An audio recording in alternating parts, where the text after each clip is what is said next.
انتہائی قابل احترام حضرت مولانا فضل الرحمان صاحب، امیر جمعیت علماء اسلام و صدر پی ڈی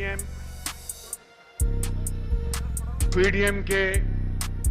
دیگر انتہائی قابل احترام اکابرین اور مزار قائد کے سامنے آج یہاں پر موجود اپنے بزرگوں، بھائیوں، نوجوان ساتھیوں اور بہنوں کو میں دل کی گہرائیوں سے خوش آمدید کہتا ہوں اور حضرت مولانا فضل الرحمان صاحب کو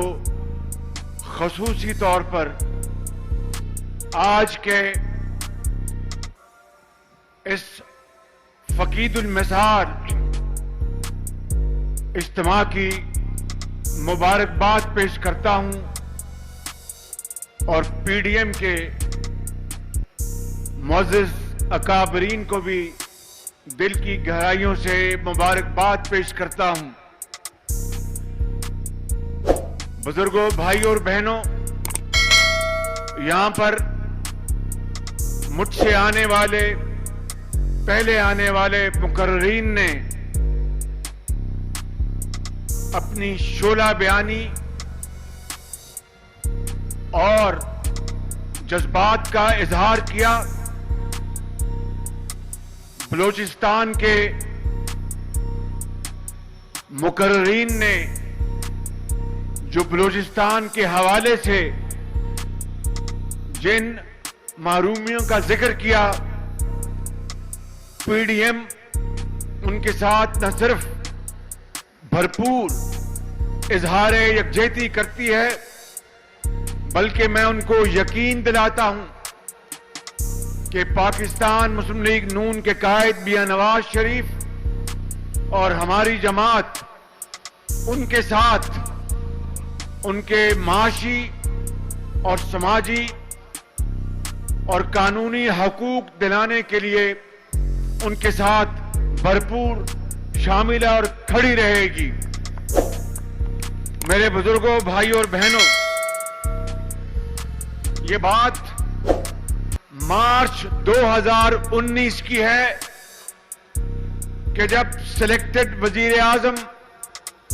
عمران خان کراچی آئے اور یہاں پر سندھ کی دھرتی میں بسنے والے آج یہاں پر موجود یہ ٹھاٹھے مارتا وہ سمندر، آپ کو یاد ہوگا کہ مارچ 2019 میں عمران نیازی نے یہاں پر 162 ارب روپے کا سندھ اور کراچی کے لیے ڈیولپمنٹ پروگرام کا اعلان کیا تھا، اور پھر 2020 میں پچھلے سال جب شدید بارشیں ہوئیں اور یہاں پر ایک قسم کا سیلاب آ گیا تھا، اس کے بعد پھر یہاں پر عمران نیازی نے 1100 ارب روپے کا یہاں پر پھر ایک بہت بڑا پیکج کا اعلان کیا تھا، 1100 ارب روپے کا۔ مجھے میرے محترم بھائی بلاول زرداری بھٹو صاحب نے بتایا تھا کہ شہباز شریف صاحب اس 1100 ارب روپے میں سندھ کی حکومت نے خطی رقم ساتھ لگانے کا اعلان کیا ہے، لیکن آج تک عمران نیازی نے ماں سوائے چند ٹکوں کے سندھ کی ترقی اور کراچی کی محرومیوں کو خوشیوں میں بدلنے کے لیے وہ رقوم اب تک مہیا نہیں کی ہیں اور جھوٹے وعدوں کے اوپر عوام کو ٹرخایا جا رہا ہے۔ میرے بزرگوں، بھائیوں اور بہنوں،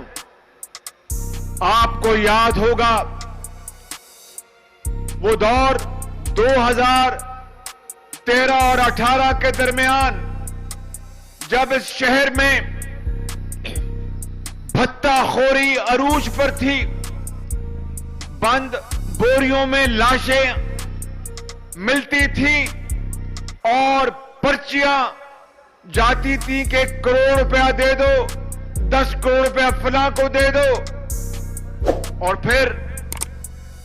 اتنی یہاں پر خوف کی لہر تھی، ایک ماحول تھا کہ یہاں سے لوگ پنجاب کی طرف جانا شروع ہو گئے۔ یہاں پر کاروباری لوگوں نے اپنے خاندان دبئی شفٹ کر لیے، لیکن پھر میاں نواز شریف نے تمام اس شہر کے اندر اور اس ملک کے اندر جو بھی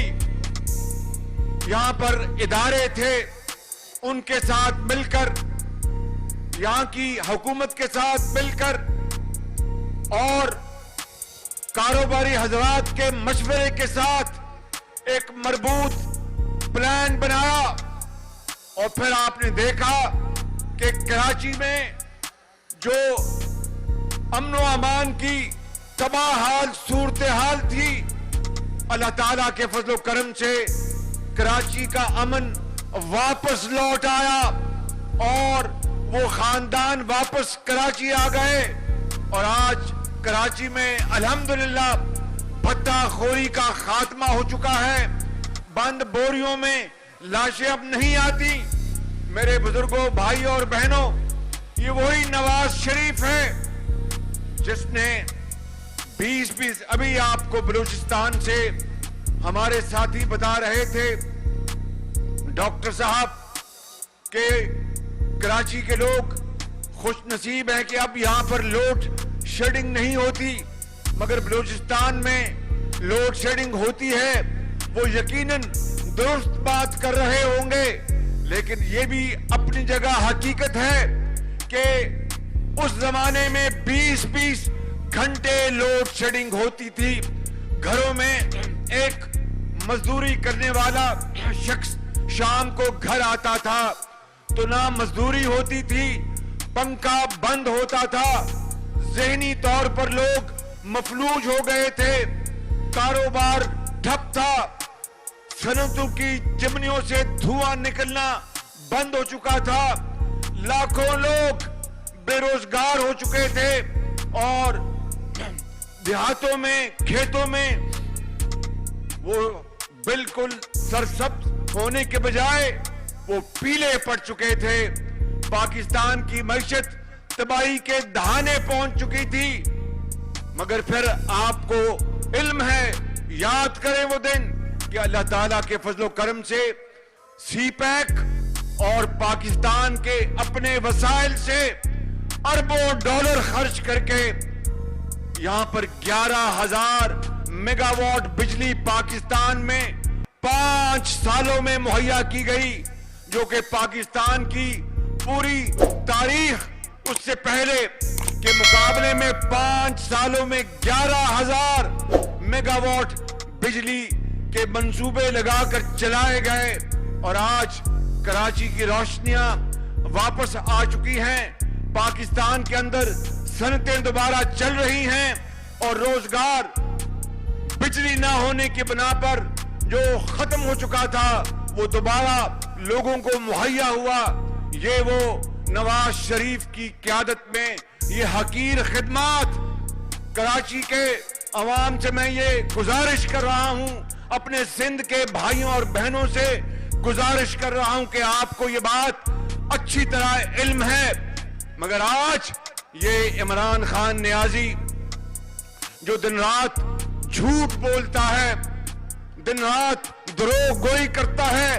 یہ وہی شخص ہے جو کنٹینر میں کھڑے ہو کر کہتا تھا کہ اگر روپیہ